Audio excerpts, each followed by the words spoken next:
Hi everyone, welcome back to the Money Wisdom Podcast. Today I'm very excited to invite two friends. I know I always say that at the beginning of the show that I'm excited, but I'm really excited this time because this is probably the first time, this is the first time that I'm inviting my army buddies into the podcast because we all have common grounds that we will share much later.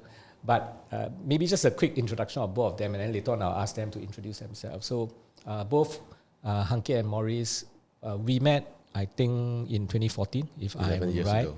Yeah, about 11 years ago. We were doing a course together. It is called the EKY Command and Staff Course, or rather it's a Command and Staff course for NS Men.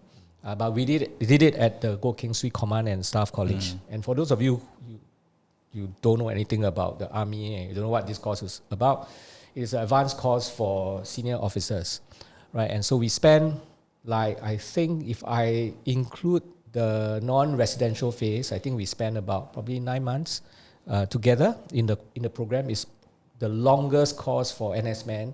And then I think we spent about 5.5 weeks together in the residential phase. Basically, it's the phase whereby we have to go to camp and we have to do the course together. One of the best courses, or in fact, it is the best course I've ever done in SAF. There is an exam that we all have to take. It's a 13-hour exam. The longest day. I got to play futsal.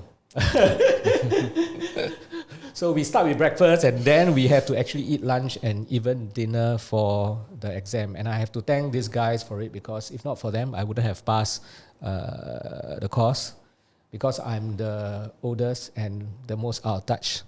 Yeah, but anyway, that's my relationship with these two guys. So, a big welcome to our studio. Thank and you. Welcome to this podcast that no one follows and no one has heard before.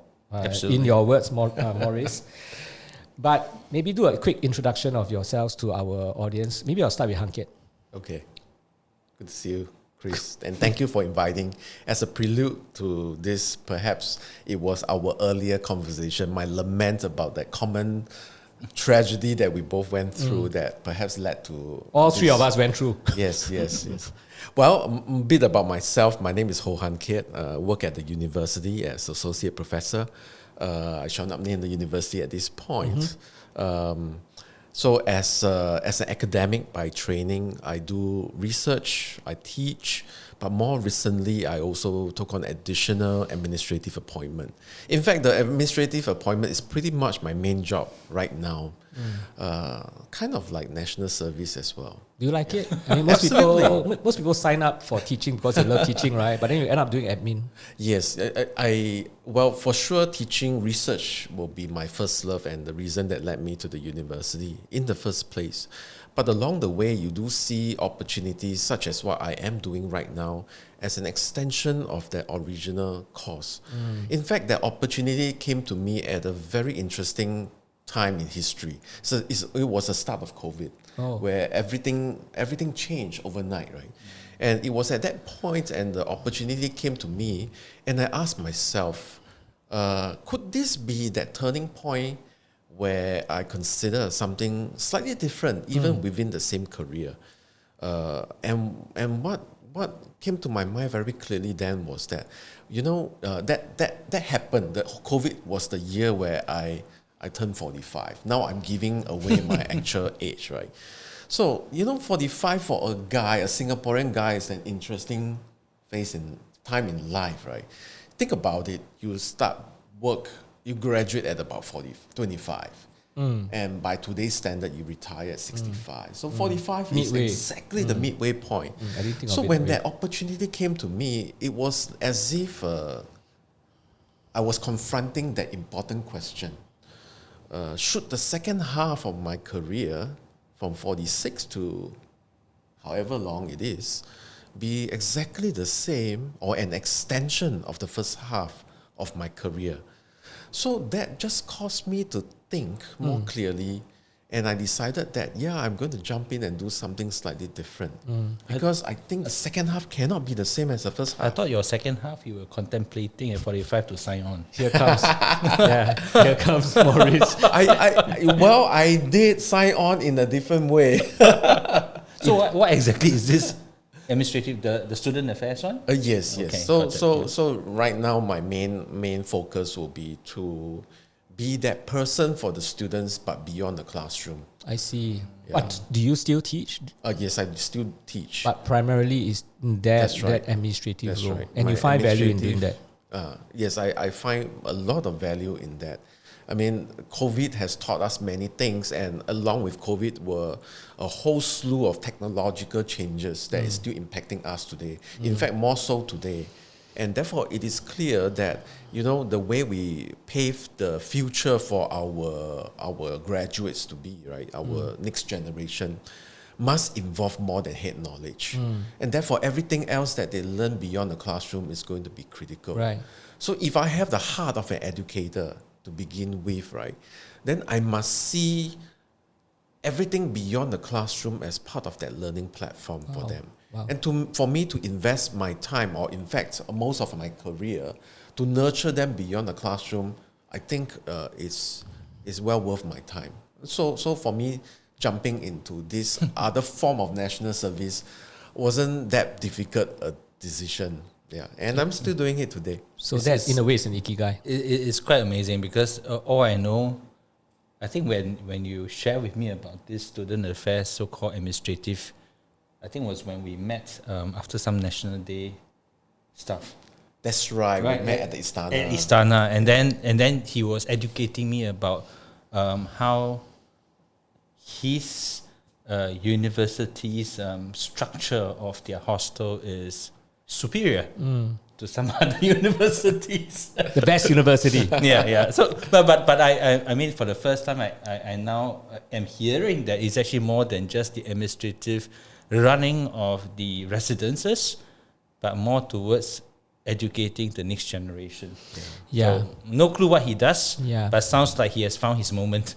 But you see, the thing that struck me when Han Ket shared about his experience, right, is his attitude and perspective. Right? I mean, back in those days when we were recruits, there is a role called OO, Orientation Officer. Yes. And this is usually that guy that is near the retirement phase of his army. And he's just there taking care of recruits, looking after their welfare. Most times, at least, I'm sure it's different now, but back in my days, the O does nothing. He just sits in the office. Nobody dares to complain to him anyway. And he looks at it like a retirement job. He didn't find it very important as part of the training of the recruits.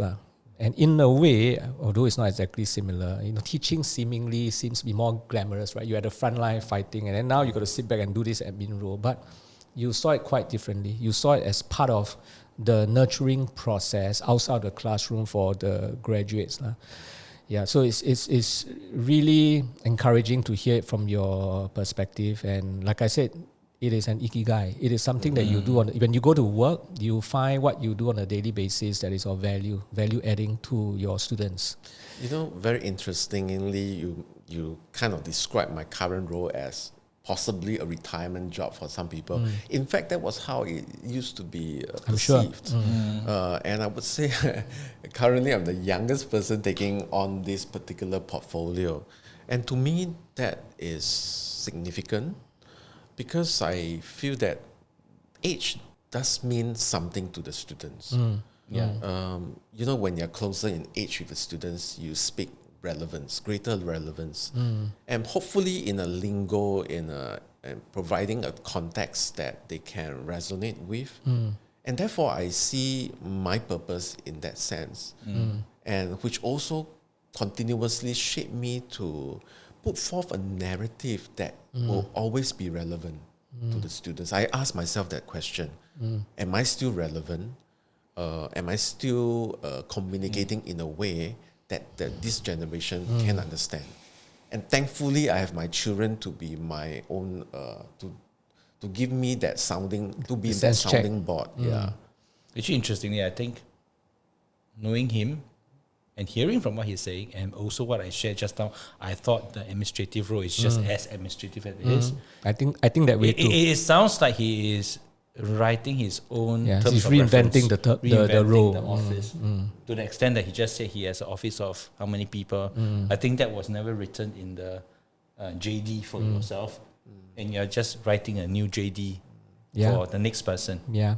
So that's interesting. I better move on to Maurice, because otherwise this interview is going to skew towards Ikigai in the university. And we're supposed to talk about something else, but it's great that you found Ikigai in your job. I think that's very important, because we spend so many hours in our office, and we definitely should find value in the work that we do. Otherwise, going to office every day is a chore. Yeah. So Maurice, tell us what you do when you don't go to camp. Yeah, absolutely. My day job is an accountant, and I receive a lot of people that Han Ket actually try to nurture. So I would know whether his nurturing was actually successful. And I think I want to applaud him for continuously trying to do something different, because I think the newer generation are certainly a different generation from us, and we have to come to the middle to really work as a whole. So I'm an accountant. I work in the professional services, and in terms of family, I've got 3 boys. My eldest is 22, my second is 19, and my youngest is 14. And given that I have 3 boys, I think these do come into the topic that we want to discuss today.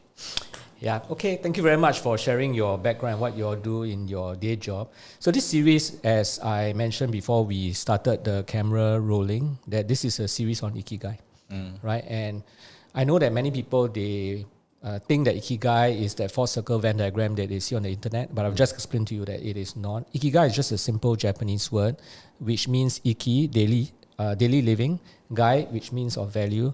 And so we put these 2 words together. Ikigai simply means what you do on a daily basis that is of value.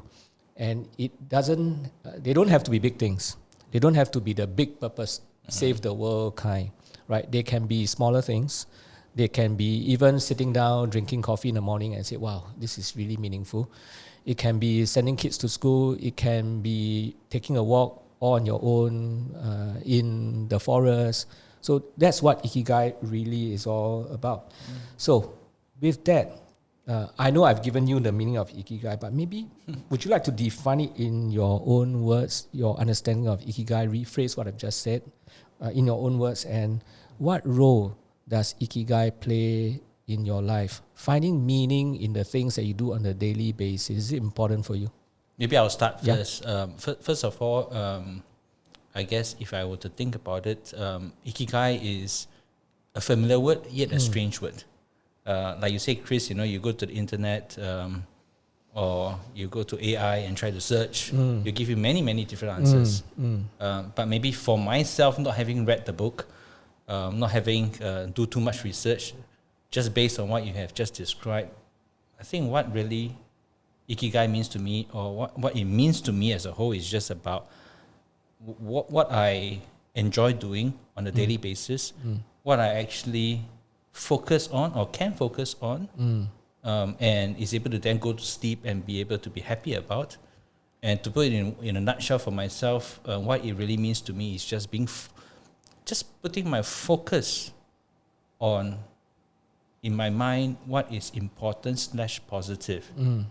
And not place too much focus on what is the negatives or what you really can't do too much about it. So that to me is how it is and what it means to me. Yeah. Thanks, Maurice. Han Ket? Well, actually, I have a very long answer to your question. Yeah. Okay, if you allow me to indulge, I will begin this way. In fact, up to 20 minutes ago, when you explained to me what Ikigai really means, I truly thought that it is that 4 concentric circles. And in fact, I advocated that in other contexts. So now I stand corrected. I will also make that change. But I like this new definition, or rather the original definition that you surface. It reminds me of the importance of being excellent on everyday little things. And it is a personal philosophy to remind myself that, while we spend time chasing after big things, let's not forget about the little things in life. In fact, so often people may have forsaken the simple things in life while they pursue the greater things. And only at the end of the journey to discover that how much little things that they have missed out. Absolutely. In fact, I learned this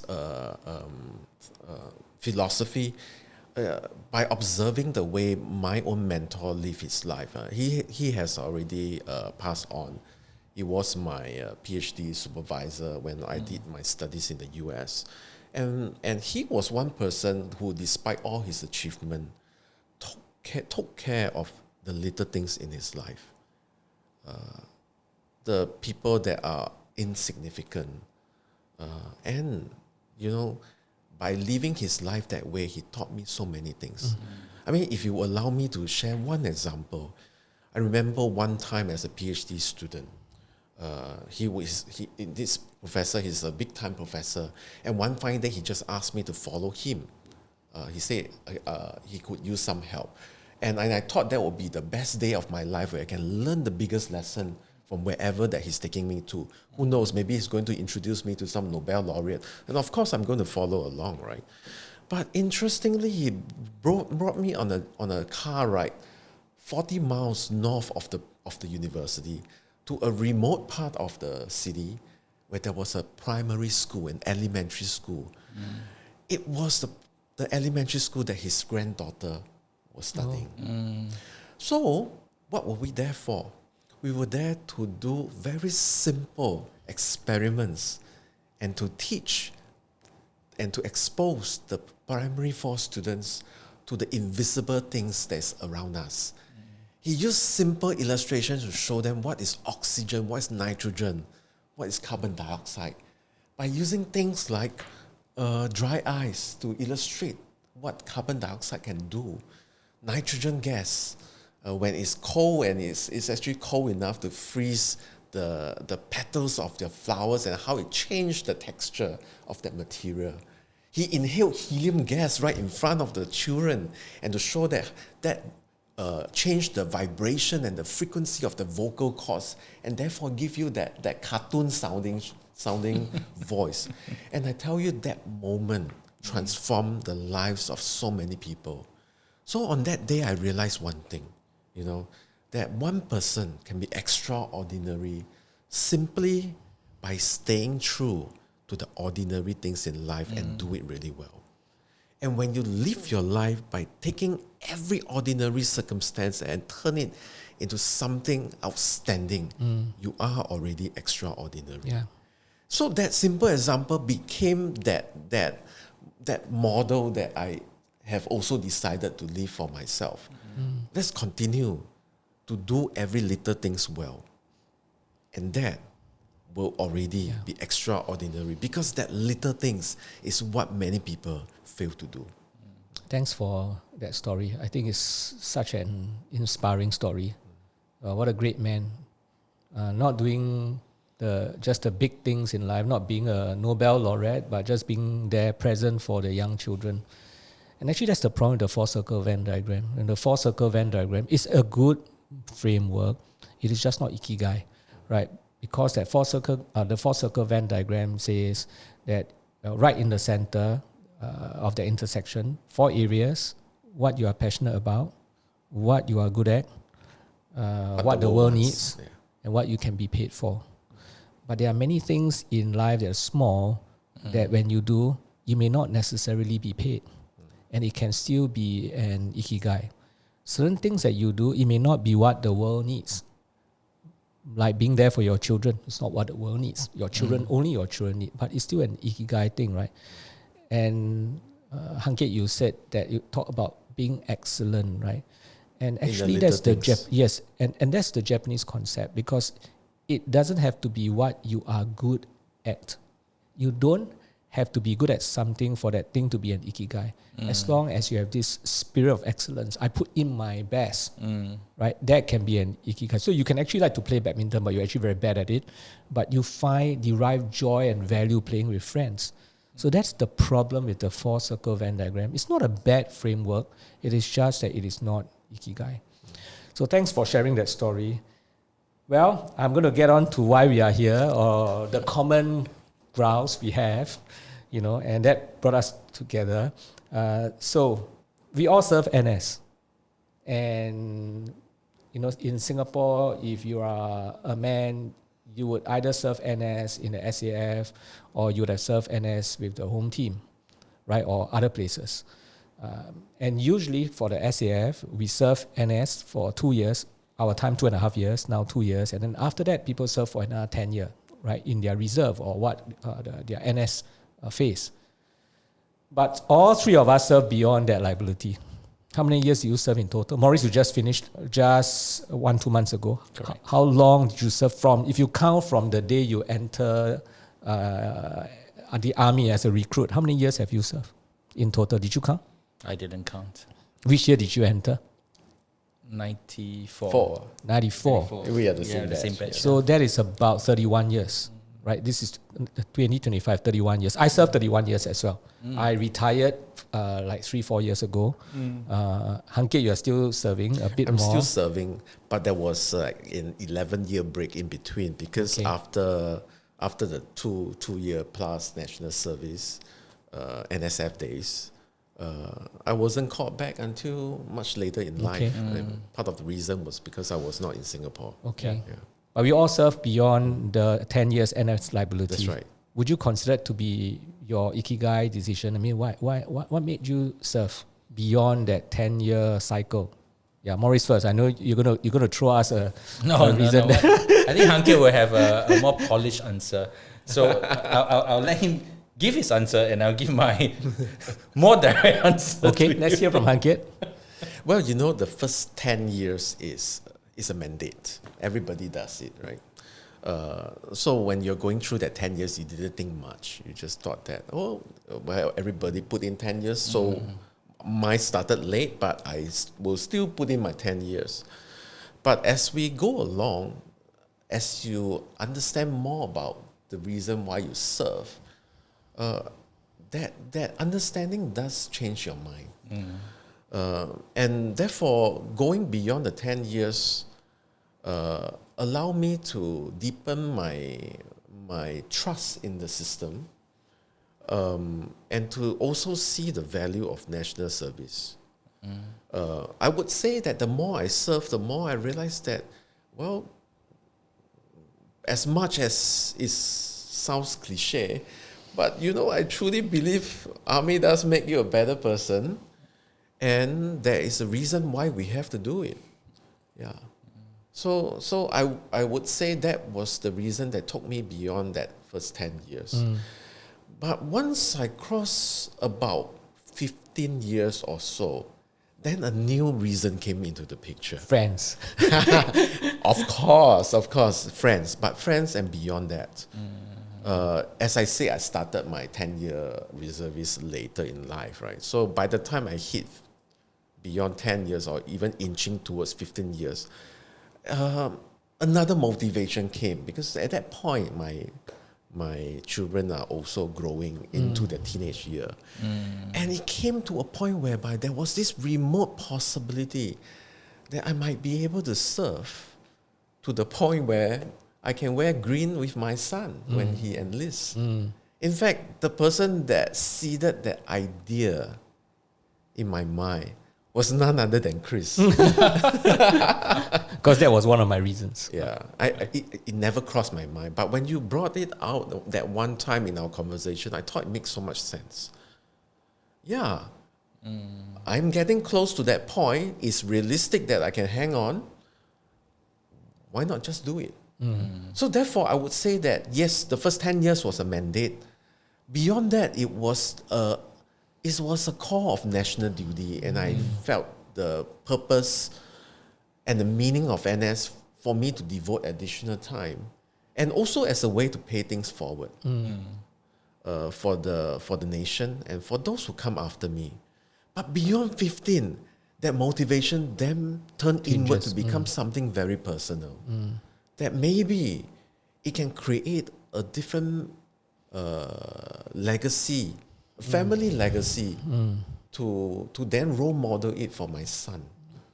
So that there can become another thread that will link my life with his. And that we can have this shared experience that I know I cannot share with my wife nor my daughter. And then maybe that will be a different meaning that will help us find that connection between the father and the son. Yeah. A connection that I realized, working with students and seeing how family structure has changed with time, that this connection is so important to maintain. And a connection that may be eroded due to the unfair influence of social media that we have this day. And I hope that connection will create a different form of communication between me and my son that is unique. Truly a that's professor. unparalleled. And I mean it in a good way. Yeah. Because I think this will teach a lot of people about the meaning of NS. I mean, I think many of us think the same way, but we just don't articulate it as well as you have done so, Han Ket. Okay, Maurice, come. Throw the break. So the question again is, Well, was Why do you serve extending your beyond your NS liability, was it an Ikigai decision, and why did you do it? so mine was not an Ikigai moment or decision, but it's really a moment of being Singaporean, very compliant. We all come from different formation. My formation has a pretty strategic way of managing their people. So we have been indoctrinated in our formation that your liability ends when you're 50. Really? Yes. So we have no concept when we're posted from this post to the next post, other than the fact that your liability, your mandatory liability is 50. Yeah, but surely you have a choice. So really, in the end, that was as, if you will, use the word, is as compliant or in a more direct way, maybe pure stupidity, if you will. But having said that, I think the initiatives I shared with Han Ket, you just follow. You just follow what is being told along the way. But I'm never one who thought that NS was a waste of time. So I have consistently believed that NS has made me a better person, because I see Singapore and our total population in a very different lens. The social fabric is, in my view, strengthened because of NS. So as I actually progress in the system, undertaking different roles and responsibilities, you get that even more. Right? And I guess the middle part will be what Chris, I think you mentioned, the people make the difference. Right? But really the Ikigai moment really came. Right? It's really when we were together in Goh Keng Swee. All right, because this is, if you will, a senior leaders, NS senior leaders school, and observing so many fellow NS men all putting 9 months That's aside. very true. And all of us have struggled to balance. I myself actually went through many iterations of it. I never completed the earlier editions of it. Only at our 15th did I persisted. Oh, really? I didn't know. Yes. Okay. I first started enrolling on the 11th. Oh, really? And you started the program I started, drop out a few times. before even going into the residential phase? Yes. Okay. So the because 15 of work. because of work. And 15 was the one that finally we persisted, or I persisted. And what to me makes a difference here is that when I observe all the people who is trying to balance, I ask myself, why is it that the others can put and manage it and I can't? All right? I'm just as fellow Singaporeans, like all of you. My work or my challenges are not more than yours. So I then put myself forward and say that I think this is something worthwhile going for. Right? And then the rest is beyond. And I turned 50 this year, so I have indeed followed the rules and finished 50. Yeah. But maybe on a more serious note, where I actually, after Goh Keng Swee, where I actually found the point that I think I can actually step down, really is about passing on to the next generation, ensuring that the organization have their successing leaders, believing that as I step down, the ready person are in place and the system can remain intact and operational. So I think that was the moment that I felt that it's okay. Wow. Yeah. So that is my journey. It's not a break, it's quite inspiring. And I would say that is Ikigai. Yeah, that's Yeah. Ikigai. Yeah. The both of you started out in NS wanting to be an officer. Like, when before you went to BMT, you told yourself that I want to go to OCS. I can't say that of myself. Okay. I wasn't physically that strong. And it was actually for myself. In fact, I told my kids during my BMT, it was actually very stressful. Yeah, very, very stressful environment. So I can't say that I started wanting to go. But given the opportunities, I took it and lived through it. Yeah. Han Ket? I don't think I had much of a choice, right? I mean, back in those days, we were posted to wherever Yes. we No were choice, told yes. to. But do you to be desire posted it to. when you're in BMT? Did you no, I want to go to OCS? Maybe to some extent, but Okay. I wouldn't say I had made that my mission right from day one. But I saw that as a proof of worth, a proof of self-worth. And I thought that if I am chosen to go on this path, then it will be a proof of that self-worth that I Okay. need to ride on. Yeah, I mean, for me, I really wanted. Actually, before even I entered NS, I told myself I want to make it to OCS. And then when I was in BMT, I remember there's this interview done by the PC, and of course they asked for fun, like where do you want to go? And I said, no, I want to go OCS. I definitely want to go OCS. And in fact, I sort of lied about my medical status because I had asthma. And then during, you have to take that medical questionnaire, and I didn't declare that I have got asthma. I'm not sure whether that would matter anyway, but I wanted to go OCS so much, and then I went to OCS. But for me, the reason why I extended my service, many ways is pretty similar to Han Kiat. I mean, first, I believe in this whole idea of national service. I really, really, really believe that we need to have a strong defense. Right, so that's the first thing. And secondly, of course, I extended because the unit that I was serving with needed me. And so, since there is still a need for my service, I continue on. And of course, the third reason, like Han Kiat, which I shared with him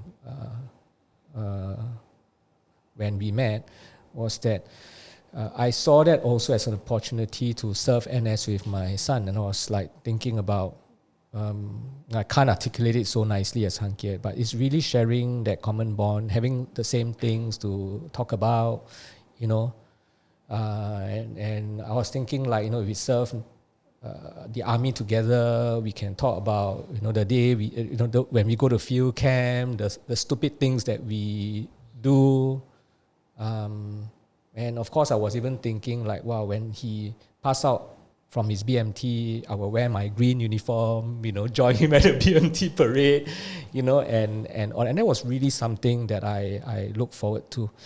Yeah, I can't say when I had that feeling, but that was definitely one of the reasons why I continue to serve.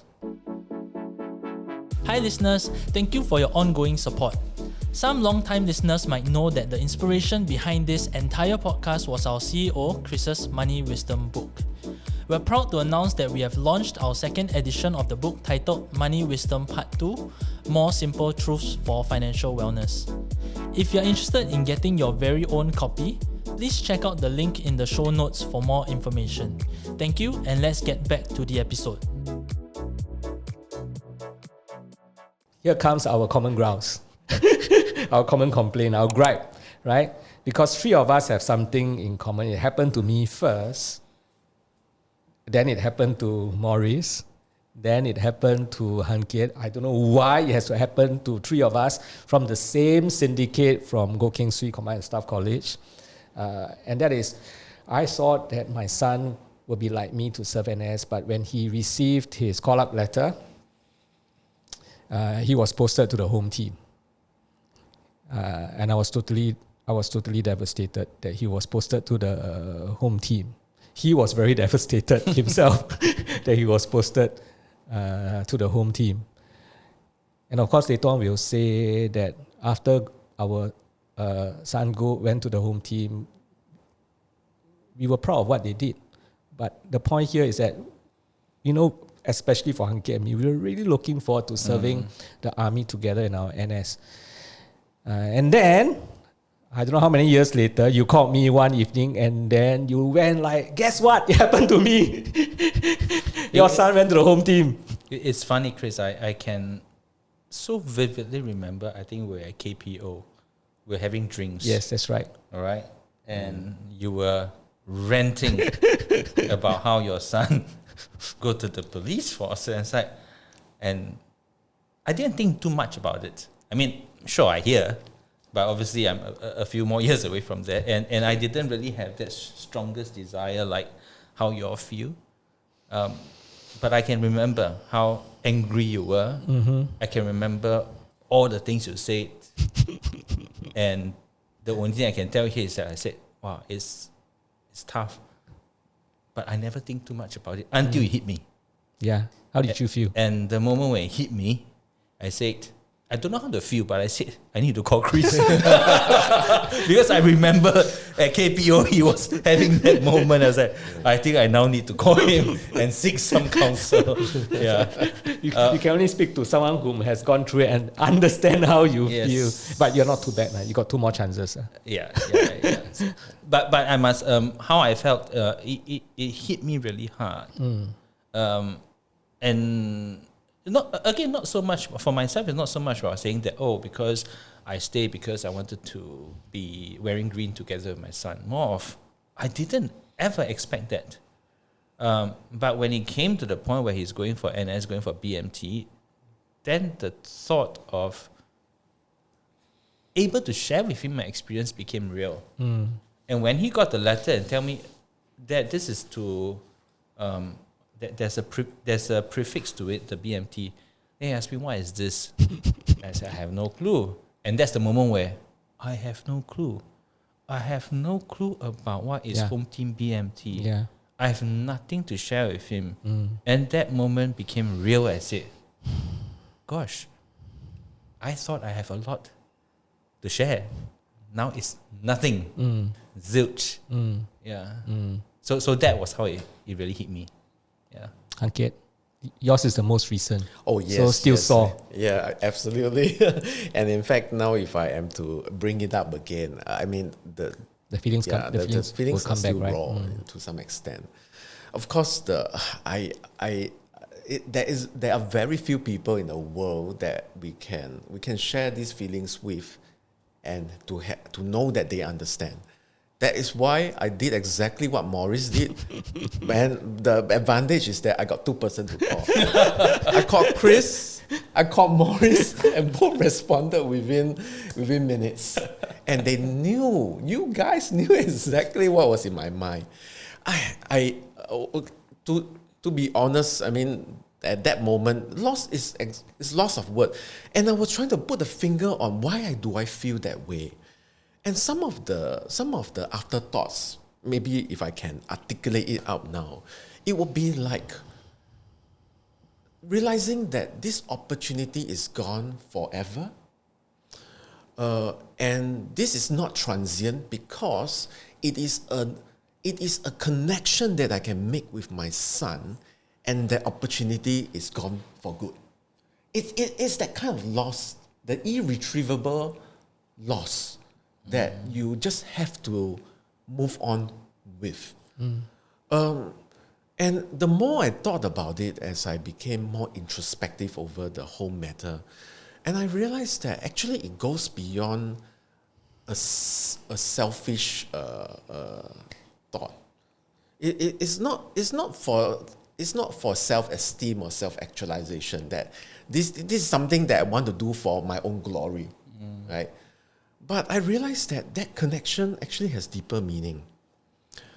In fact, it is that connection that holds people together in unimaginable way, and this connection will persist for the rest of your life. Yeah. In fact, it persists in our society. I mean, how often do you see that years after your initial national service, you continue to talk about it? Yeah, when guys come together, we talk non-stop about NS. Yeah, and we're not even talking about two friends reminiscing the good old days. But we are talking about two strangers.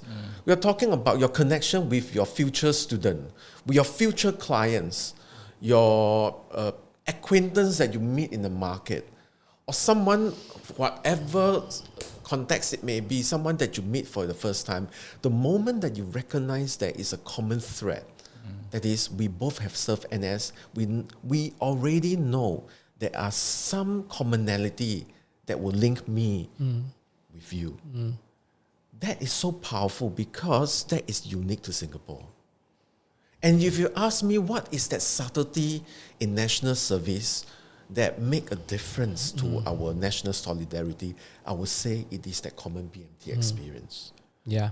And that is so critical, so important. That common experience is so important that even if you have someone who is serving in a totally different uniform, like in the police force or in the civil defense force, you realize that, you would lose that commonality and that sense of identity with each other. Yeah. I mean, when I got the news, I still remember I was in a meeting with my investment partner, and then because my wife got the letter, and then because they will send a letter to our sons, and they will send one to us, inviting us for, the in-processing, right? And so my wife asked me, "Oh, he got the letter, finally. Can I open it?" I said, "Yeah, sure, open it." And then she screenshot it and she sent to me, and I saw HTA, right? And I went like, I was in the middle of a meeting, and then I went like, what?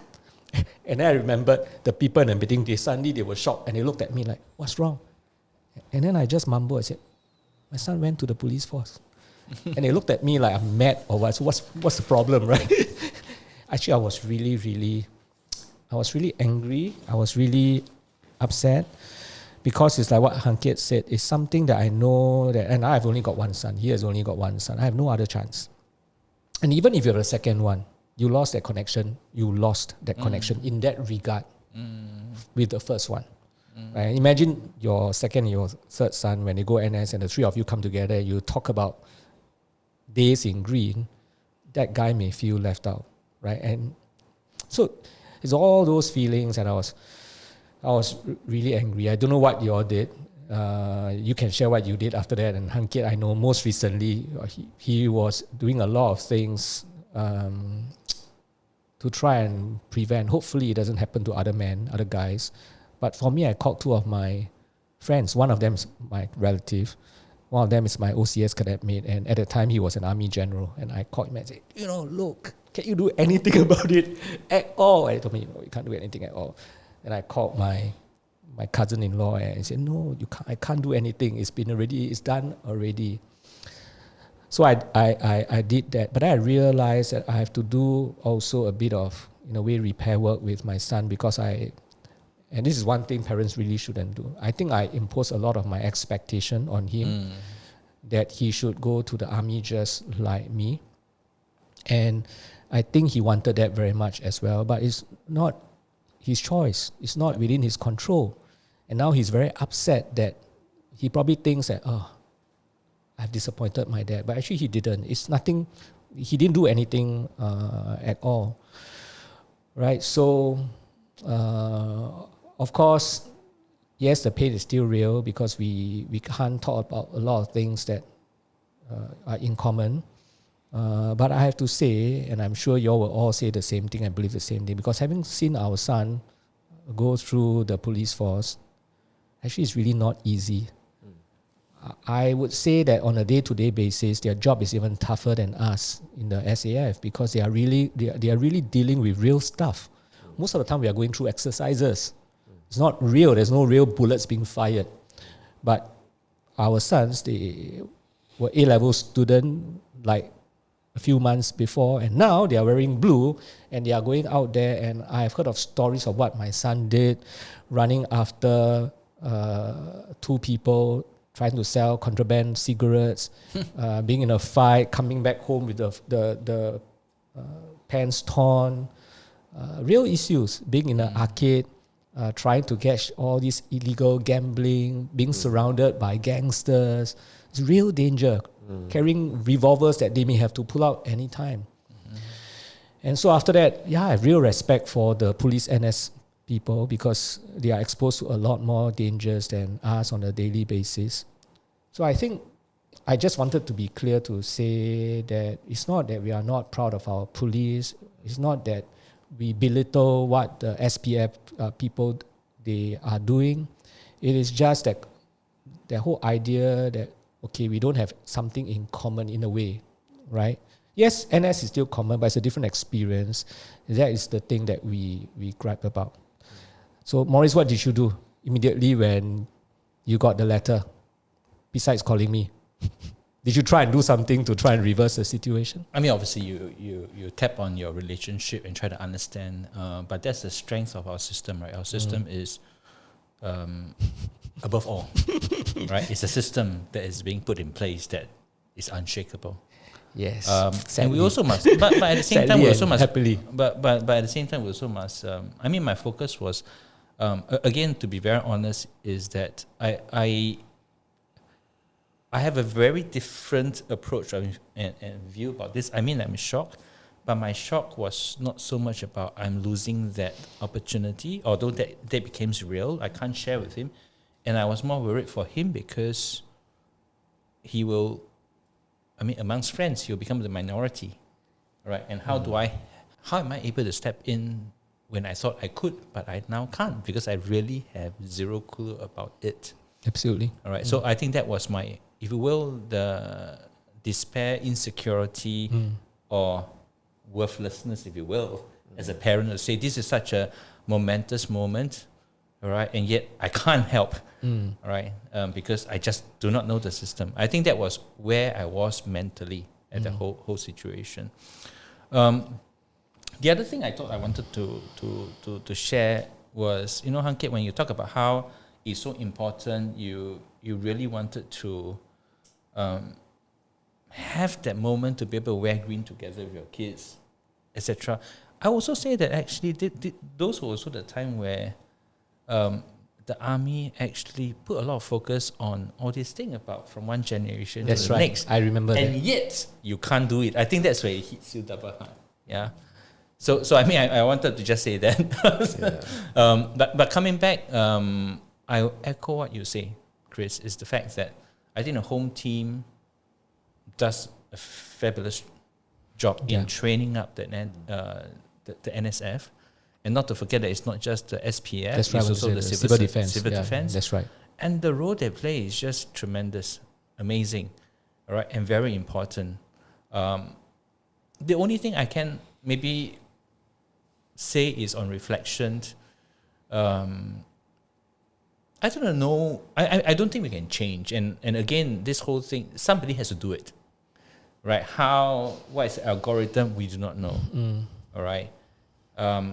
But perhaps there can be a support system to deal. I mean, I was lucky, all right, to be able to immediately call upon this. I'm not sure if another person would they have the opportunity, because I can say that at that moment it becomes really, really raw and brittle. Yeah. Right. Especially again coming back to there's so much messaging to say that from one generation to the next, then the next is it's blue, right? Perhaps there can be more education about what the Blue Force do. That's right. Their role, all right? It will take huge amount of effort because it's just disproportionate in terms of the distribution. Yeah. And again, I will also say it's also for the individual because like my son and yours, I'm sure at that moment, they immediately become, every weekend, they can't participate as much with their other friends, all right? Because easily 70-80% of their other friends go through the mainstream. Yeah. They immediately become the, if you will, minority. That is also something to manage. Yeah. So I mean that's my. I thought that's a very, very good point. Yeah, because most guys, we serve our NS with the green uniform. Yeah. And we really know very little about the home team system. Even now, my son, he gets called up for NS. It's so different from ours. We have got 6 weeks before they have to issue us the SAF 100, and if we cannot make it, there is a deferment system. It's different from, it's different for the SPF people. It's different because my son is going through it right now and I cannot offer any advice at all. So I thought that's a good suggestion to say that, there must be some ways for us to also understand the blue system so that we can provide some guidance for our son. And as an employer, you perhaps also want to know more about the blue system That's true. so that you're able to support them That's better. true. That's true. Yeah, Han Ket, so what happened after that when you share your anger and all that? Sure. I mean, I won't repeat what has already been said, but I want to highlight one thing that I'm grateful for the two of you, and because you come before me, I really had someone to turn to. But more importantly is that you all have both given me important advice, and I took your advice to heart. And the most important thing that you all told me is that don't let my own expectation become my son's regrets. Don't let my expectation of wearing green with my son become that unfulfilled dream that he feels responsible for. It's not his fault. And your words really hit me, and I had months to prepare myself.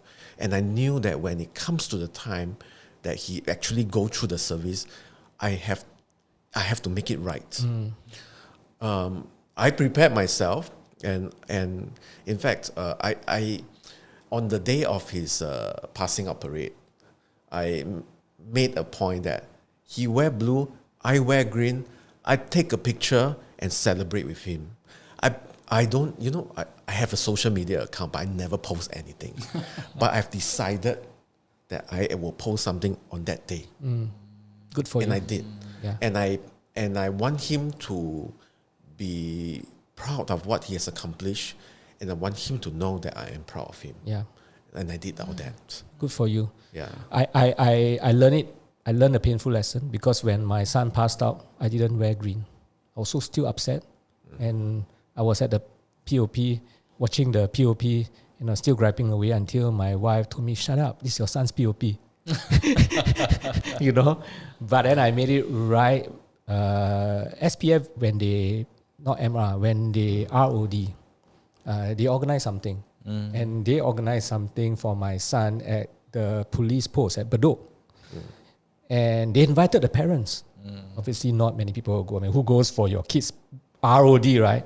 But because I didn't do it correctly during the POP, I decided I'll wear green and go and join him for ROD. I tell you, it was really awkward because I went with very few parents. I mean, which parents would go for ROD? And I walked in wearing green, and it was my way of making it right and telling my son that, I'm proud that he has served NS as a police officer. And my son told me that when I walked in, his friend sitting beside him asked him, "Who, your father? Is he a regular?" I said, no, he's an NS man. And then he was saying, wow, this guy must sell on wearing army uniform to join for his ROD. But yes, if you are listening to this right now and it happens that this happened to your son, whether you are a police officer and your son get posted to SAF, or you are from SAF and your son get posted to the home team, well, don't make the same mistake like me. We have to show our sons that we are proud of them because it's really not their fault. And they serve national service as well. They serve Singapore as well. Absolutely. Right? And it's a tough job in different aspects, but it's a tough job as well. But Han Ket, yours is the most recent. You wrote a letter to the forum. We talked about the letter. We tried to send it to Straits Times. We tried to send it to Channel News Asia and all that. And then it wasn't picked up for a long time. That really frustrated you. Yeah. Share with us the experience. Okay. Well, as part of that introspective journey that I took, I was trying to think of what I can do, constructively. So, I had recently had a knee surgery, and so I was homebound for 6 weeks. And in that 6 weeks, I had time. I had time to think. So I decided to turn my voice into action, and I decided to write something. And in fact, the moment I started writing, I realized that it's not about expressing my anger or gripe, but I saw a different purpose for national service, or maybe more specifically, why I believe that there is value in having this common BMT experience for every single man who has to go through national service. Because that common experience can become, and as I had written in that letter, the cord that binds, but also the cord that rhymes. What do I mean? A cord that binds, because this is where people from all background go through the same experience, and that same experience, which comprise of some hardship, allow you to connect with one another in a totally different way. Which is why this idea of why men come together, they talk about NS, even if it happens 30, 40 years ago, right, will continue to be that DNA in the society, because it is truly a cord that binds. It binds people, different people together, but also at the same time, it binds the family together, from father to son and to the grandchild. Because if it is a common experience that everybody share, then that cord runs through time and runs through space. And the untapped possibility is tremendous. And I still believe we need to look into this to make that a truly common experience for everybody. But actually, that's the reason why I wanted to do this. Exactly. And the second part of what I wrote is a chord that rhymes. What does this mean? I mean, for one, it's just a sound bite. Chord and chord sounds the same, right? Very poetic. But also the fact that a chord, musically, a chord is not a single note. It's 3 notes. But it's 3 a to 4 combination notes, of notes that when you play them together, it resonates. It brightens the tune. It makes it sound better. And it reminds me that when you have a common experience, that common experience brings people who are different from yourself to go through the same thing, right? And when you are forced, there is this natural affinity to connect with people who are like yourselves, right? But in BMT, especially if you have a common BMT, you have no choice, but you have to band together with people who are like yourselves, and more so for people who are unlike Different, yourselves. yes. And that is one unique opportunity where you may begin to see that actually we can thrive in differences. We can celebrate our differences. Yeah. And to turn it into another poetic way of saying, the sum of all our differences will multiply what we can do, That's it. not divide them. It's such a beautifully written letter. Unfortunately, after weeks, it got printed out by the forum, but a scaled down version, which I felt that in many ways it loses the full meaning of what Han Ket wanted to express. But we'll make sure that it's somewhere in the show, right? I think it can be done, right? Helen put it at the end of the recording, and people can actually read the original letter. So we get a chance to read how Han Ket feels. Really worth reading. Maurice, anything you want to say to NS Men? Anything you want to say to parents, or even to the SAF or MINDEF after this experience? Maybe I will just answer that a while later, but maybe just share, because earlier on you did introduce that, and I also mentioned I have got 3 boys, so I have more opportunities than 2 of you. So my second son just went through NS, all right, and NS as in the SAF way. and he went through the SAF Okay. way. So I thought I wanted to just share my personal experience because of this contrasting situation, right? I mean, all the, I'm sorry to rub it in, but all the things that you never managed to do it, I managed to do it with my second boy. The interaction is very different. Certainly I have a lot more to share. The week in, week out, book out, sending him in, the conversations were a lot richer. And I do agree, the kind of interaction is probably going to be forever, right? Because you don't lose that moment. But I would also say that having gone through that situation, equally is stressful. Because again, it comes back to the parent and the effects on the child.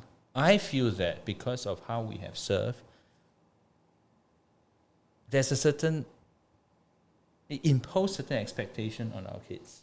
And I feel that my second boy feels strongly that he has to perform. And the moment where, going through BMT, whether you're selected for OCS, you know how unpredictable the process can be. I was worried for him, all right? Because I feel that he feels he must, right? So yes, I mean, I was glad that he was being chosen. He went to OCS, but I have a different reflection. And I then take a pause and say that, actually, when my eldest boy went to home team, whilst I had all those situations, but I don't have to live through it. And maybe it's more positive for the individual. Right? So maybe the word for the parents here is that as much as we all have our same grouses, maybe it stems from also ourselves, which is what we shared. When we received the letter or we got the news, we have to make sure that our kids are not affected because they are also going through a very difficult moment among their peers. That's very true. And then the question here is, actually, how much of all of what we want to say is about ourselves as opposed to them? Actually, to them, it's indifferent, right? Now, on a larger extent, I think as a country, we all know our system. It is, the path that's being taken is always tried and tested in many different ways, probably more than what we can imagine. But that does not mean that it's a perfect system. So there's certainly still room for it to improve, and perhaps something else that will not lead to what we've gone through. However, if it can't be changed, I also believe firmly that it is because of trade-off. Right? Every decision we make is about trade-off, right? And as a country, the trade-off has got to be our limited resources and limited time.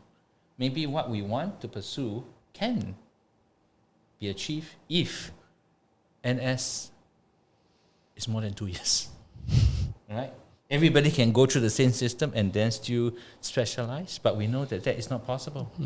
So our limited resources will force certain decisions to be made that will require trade-off. So I only say that, I come back to, if anyone listening in have the experience, you have 3 of us to call upon. And actually, there are a lot of positives out of it. And I think the experience we've gone through, what is special is this: it all happened in one batch of NSCSC and in one syndicate. But I myself, I have known of other commanders who have also gone through the same experience. It's just that it's not all 3 in the same syndicate. Maybe not everyone is like so xiao on like us. They really want our kids to go to NS. At the time when I, in my anger, right, I said, look, at least give those of us whom we extended beyond our liability a chance to choose, right? Because obviously people who rover, who extend beyond the liability, there must be certain reason why we do that, right? It's because of our strong belief. So give us a chance at least, to say that, can you please, I have preference for my son to go and serve NS with the SAF. But yeah, there may be things that we don't understand. But actually, as we speak, maybe there's something that I thought as a possible, not solution, but a possible alternative or situation. I still believe that we can't state our preference because of a higher being out there. But instead of just relying on this podcast and the 3 of us to share experience, maybe SCF can have a OO who is able to be manning the hotline for people to call if they're in the situation and they really want it. Because you can't change the system, but you really need to understand, hey, why is this like this and this and this? And like an appeal route. I wouldn't say appeal, it's just a matter of having a conversation. To then also understand what is the NS journey for home team. I see. So that the parent is more equipped to be able to respond to the situation. Right? Because they may not have that one more friend who have gone through it.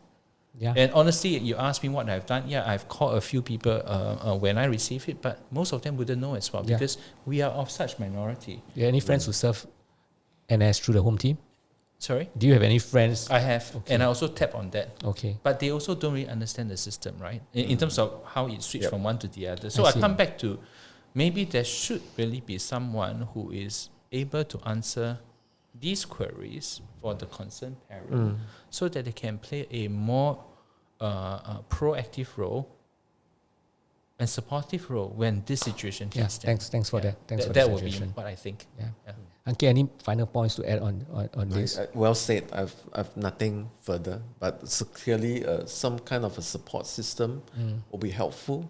Yeah, so I'm going to ask all of us the last question. So, we started by talking about Ikigai, things that we do on a daily basis that is of value, and NS being one of these things.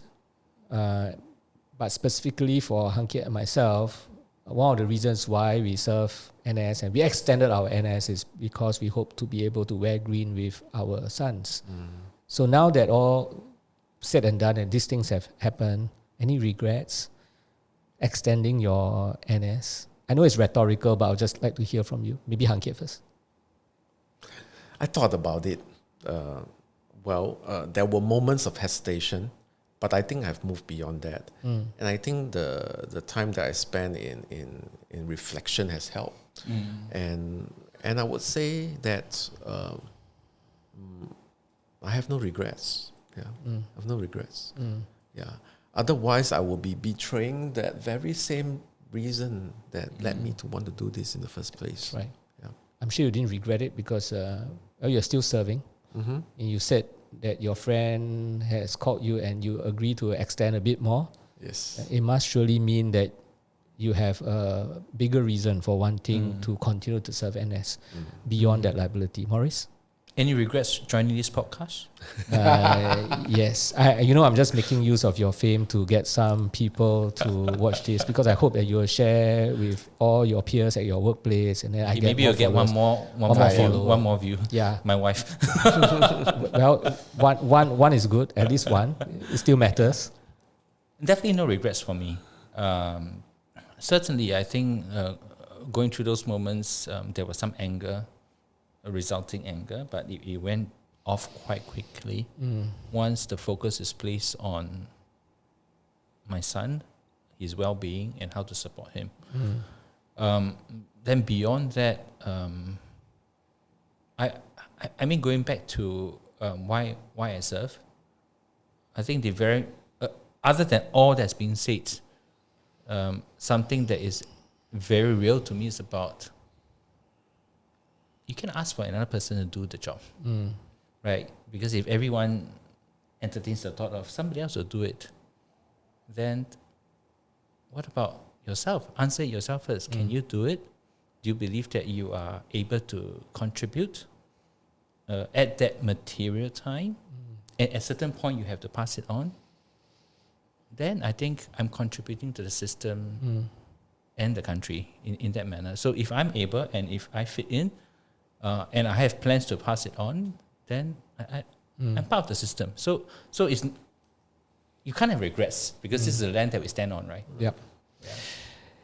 Yeah, I mean, thanks for sharing. I mean, for me, definitely no regrets. I mean, we always say we serve, but the interesting thing about serving is when we give, we get back a lot more. Right? Although we say we serve and then we extended our service, we gave a lot of our time, we made sacrifices, but I'm sure we all agree that we got back a lot more through the service of the country. We got a lot of friendship. We found a lot of brotherhood. It's just very encouraging, especially when we were at CSC, to find people with I have never seen a bunch of people so sell on in a good way, really believe in the reason why they serve. They come every day, with positivity, wanting to do their best. It's very energizing.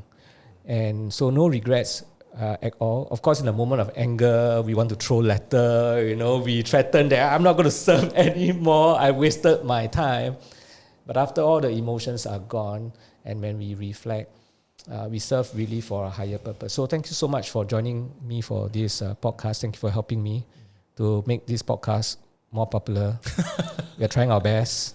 So hopefully this will go viral. But joke aside, I really hope that after you listen to this, I hope in some ways you are inspired to serve NS. If you are not serving NS yet, and you happen to listen to this, I hope you will be inspired to serve NS because of the reasons that we have shared. I hope that if you are serving NS, you will consider to extend and roll over like us. It's very meaningful. And if you happen to be a parent, just like the three of us, where our bubbles were burst and we didn't get a chance to be able to serve together with our sons in green, I hope you will be encouraged as well. And if you find this podcast to be useful, please help me, because nobody is listening to this podcast like what Maurice is saying. So help me share this podcast so that more people get to know about the Money Wisdom podcast. So thank you once again for listening in. All analysis, views or opinions from interviews, recommendations and other information broadcasted, podcasted or published herein are provided for general information purposes only. Information expressed does not take into account any specific situation, particular needs or objectives, and should not be construed as specific advice or a recommendation. Information has been obtained from sources that are deemed to be reliable, but their accuracy and completeness cannot be guaranteed. Always consult with a qualified investment, legal or tax professional before taking any action. Providend Limited does not accept any liability for any loss whatsoever arising from any use of the information broadcasted or published herein.